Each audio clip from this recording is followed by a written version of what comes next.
Hello and welcome, and on today's video, yes, you've guessed it, I'm leaving my home county of Essex by car and I'm crossing the QE2 bridge into Kent to walk around the beautiful town of Rochester. We began our Sunday morning walk at the Vines and made our way past the Cathedral to Rochester Castle. My partner and I had come down to visit two friends who live in the area, and when they offered to take us out on a walking tour around historic Rochester, I just couldn't say no. The Vines is a public park right next to Rochester Cathedral. It gets its name from the medieval vineyard that once grew there. Monks from the priory cultivated vines for making sacramental wine. It's been an open space for centuries. But in the late 19th century, it became the Victorian gardens that we can see today. It became particularly famous in the 19th century when the author Charles Dickens, who lived nearby at Gad's Hill, often walked through the Vines and mentioned it in his books, especially The Mystery of Edwin Drood. Today it's a peaceful green space, still bordered by many historic buildings, some dating back hundreds of years. The building in front of us was once the old Archdeaconry. Today it's been renamed the Vines of Rochester and is a luxury boutique wedding venue. The building dates back to medieval times, but it was significantly rebuilt in the 17th and 18th centuries. Architecturally, it shows a mix of Tudor, early Georgian and Victorian features. It has lovely red brickwork, sash windows and a grand but peaceful feel. The Archdeacon of the cathedral had a crucial job administering church affairs, so his home had to be close to the cathedral for meetings, daily worship and overseeing the clergy. The Priory of St Andrew was established around 604 AD, alongside the founding of the cathedral by Bishop Justus. Then, under Bishop Gundulph, it became a Benedictine monastery in the 11th century. It grew rich and powerful during the Middle Ages, but like many religious houses, the priory was dissolved by Henry VIII during the dissolution of the monasteries in the 1530s.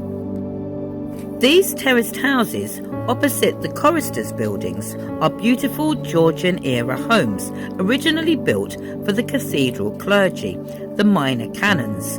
They form one of the best preserved historic residential areas in Rochester. Dickens described the little cathedral city streets as quiet, historic and full of strange old houses tied to the church. These houses are mostly private residences now, and they're highly sought after because of their beauty and the incredible setting right next to the Vines and the cathedral. Rochester is the second oldest cathedral in England after Canterbury, and has a beautiful blend of Romanesque, Norman and later Gothic architecture. The cathedral has been a centre of religious life, scholarship and local identity for more than 1,400 years. The cathedral has also played a role in political events. It was damaged during sieges at Rochester Castle and during the Civil War. And the castle is where we're walking to next. It was built soon after the Norman conquest. And the great stone keep, which we're going to see in a moment, was built around 1127 for William de Corbeil, the Archbishop of Canterbury, and it's probably one of the best preserved Norman keeps in England. In 1215, during the First Barons' War against King John, the castle was besieged for 2 months. Before we reached the castle, my friends wanted to take me to see Satis House, a 16th century mansion famous for hosting Queen Elizabeth I and inspiring Charles Dickens. It was originally built by Richard Watts, a wealthy merchant, local benefactor and MP for Rochester. Queen Elizabeth I stayed at Richard Watts's house during her journey through Kent in 1573. When asked if the accommodation was acceptable, she supposedly replied that it was Satis, meaning enough in Latin, a polite but perhaps rather understated compliment.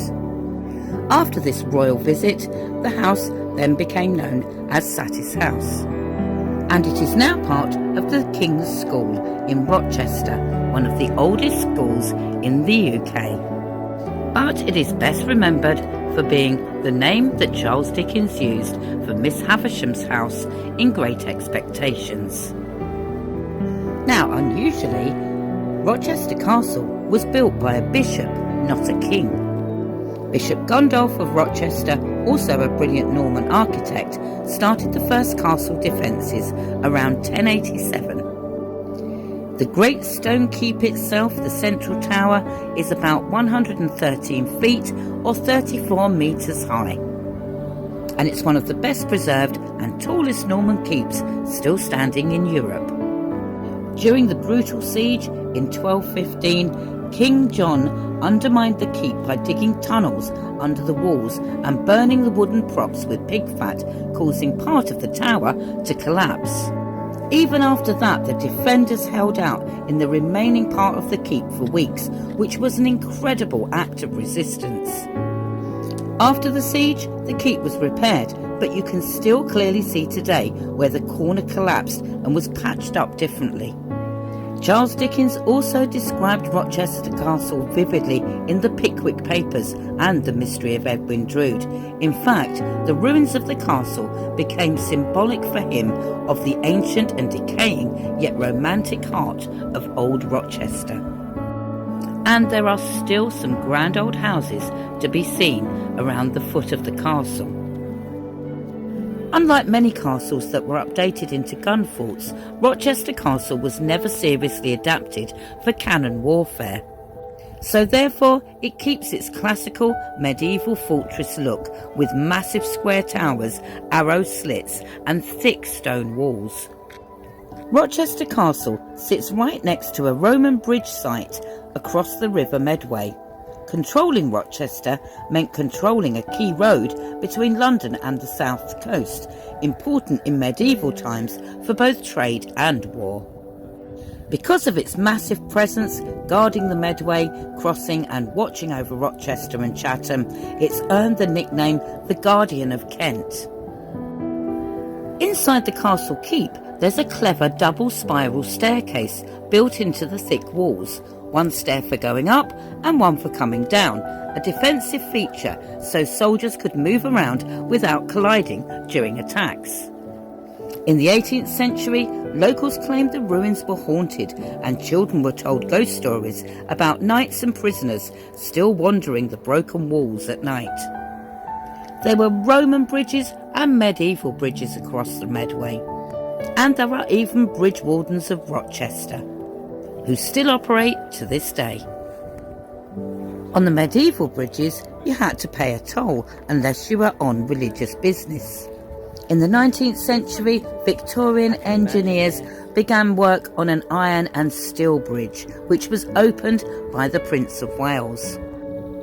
Rochester grew where it is because it offered the best crossing of the River Medway, first by the Romans, then by medieval engineers, then Victorian builders. The bridges were vital to trade, travel, defence and Rochester's survival as a town. We're going to end this part of the walk here, and leaving the castle, we're going to make our way back down to the cathedral. In the next video, we'll be taking a walk along historic Rochester High Street. We'll be looking at some more fabulous old buildings and discovering more about Charles Dickens's links with Rochester. So, thank you very much for watching, and I hope that you'll come and join me on another walk and talk with Grandma very soon. If you've enjoyed this video, don't forget to give it a like and to subscribe to my channel. And if you're on Facebook or Instagram, you can find me there as well as Walks with Grandma.